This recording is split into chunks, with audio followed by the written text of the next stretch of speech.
جی، آپ ظہر اور عصر کی نمازوں میں ایک حد تک تاخیر کر سکتے ہیں، لیکن کچھ شرائط کے ساتھ۔ ظہر کی نماز کے لیے افضل وقت وہ ہے جب سورج ڈھل جائے، زوال کے بعد، اور جب تک سایہ ہر چیز کے برابر نہ ہو جائے۔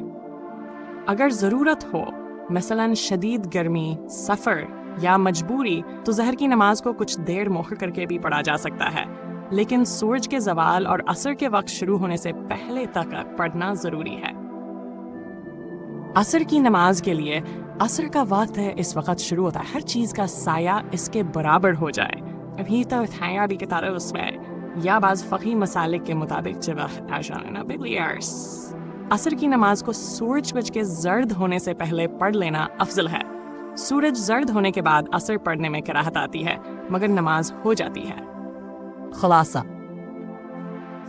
ظہر اور عصر کو 1 گھنٹہ مؤخر کرنا جائز ہے، اگر یہ دونوں اپنے وقت کے اندر ادا کی جائیں اور کسی مکروہ وقت میں لگ جائیں، غلبت وقت میں نہ چلی جائیں۔ البتہ عذر بلا وجہ ترسکیدہ سزر بلا وجہ تاخیر مناسب نہیں۔ شدید مجبوری یا حالات کی وجہ سے تاخیر ہو تو معاف ہے، لیکن وقت کا لحاظ ضروری ہے، چاہے